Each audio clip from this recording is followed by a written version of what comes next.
Blessings. Welcome to today's Law Enforcement Daily Devotional. Today we're in Jeremiah chapters 10 through 13. And right before we get to that, I want to kind of give you a glimpse of maybe something that FCPO may be working on next. I've been taking a seminary class that talks about spiritual disciplines. And one of the spiritual disciplines I've been practicing over the last couple of weeks has been a quiet time and prayer time in the morning when I first wake up. Now, you work midnight shifts. This could be, in the afternoon when you wake up and, your wife's at work or your husband's at work and it's quiet, but just a quiet time at the beginning of your day and treating it like a briefing where when you went to work, you'd get a briefing on what areas needed extra patrol or what the crime trends are, or special events that are coming up, but it prepares you for your shift. This quiet time, treating it like a briefing, prepares my spirit every day for what's to come, what things I need to look out for, where I may get an attack from my flesh during that day, and where my spiritual battles may be. And it has been tremendous for me as I move through my day. So that, just be encouraged by that. That may be something that we can come up with and put on the website. But today our read was in Jeremiah. Today our read was in Jeremiah chapter 10 through 13. And there was some really good takeaways. This was just a fascinating read today about some of the things that God told Jeremiah to do as far as hiding the belt. And, he buries it and then he goes back after it and it's destroyed. And God uses that to just make this visual image of what he's going to do. And just some really neat things that come out of this. But first off, in chapter 10, verse 23, Jeremiah acknowledges something in this word that, for some reason, it's the first time I've ever seen it before, and it was so cool to have this revelation this morning. But Jeremiah says, I know, O Lord, that a man's way is not in himself, nor is it in a man who walks to direct his steps. It was such a cool reminder that God directs our steps. God has a plan for us. God has made a path for us to be on. And a lot of times, God will even use people like Pharaoh, people like Pilate, whole countries like he's fixing to use Assyria. But he's going to use, even though those are bad examples of, or good examples of bad people, God uses them in their badness and their evil to bring about his goodwill and his purpose. He'll use this evil nation of Assyria, who will just destroy with vengeance Israel and Judah and take them into captivity.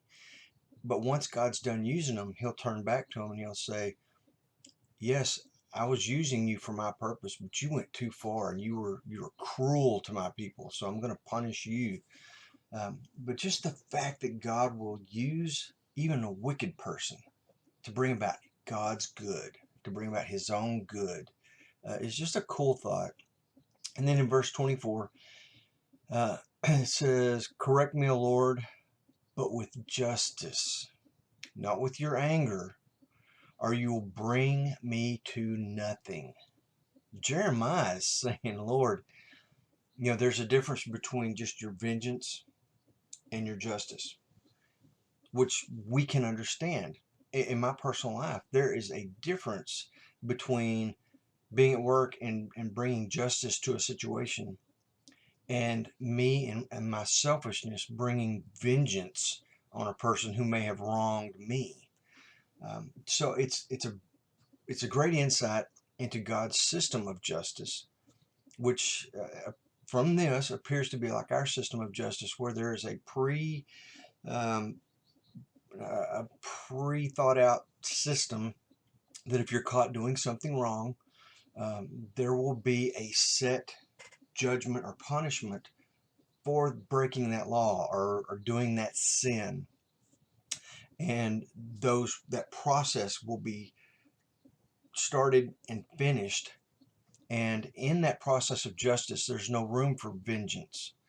So when Jeremiah is praying here, he says, God, correct me. I know I've sinned. I know I've messed up, but do it with your justice, please. Don't do it with your vengeance, because in your vengeance, we're a breath of wind and we can just be totally destroyed.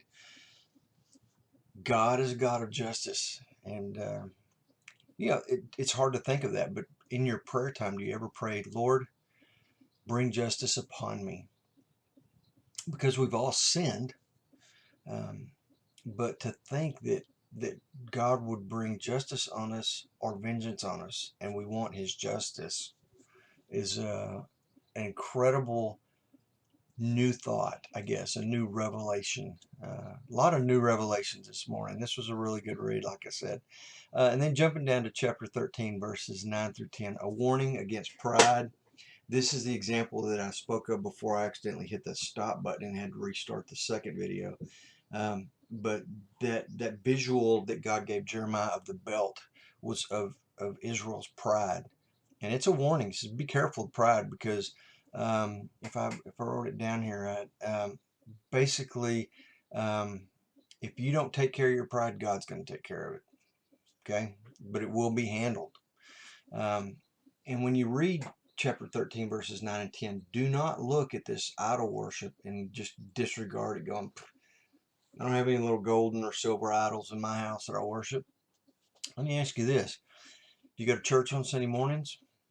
And if you don't because of work and whatnot, I get that. I've worked Sundays for years and not been able to go to church. But if you're off on Sundays, and instead of going to God's house and worshiping him and learning about him and building your relationship with him, instead of doing that, you go play golf and you put that before all those important things, or you go fishing, or you go to some sporting venue, or you stay home and you watch sports because that's more important to you than learning about God or having a relationship with God, then that's an idol, plain and simple.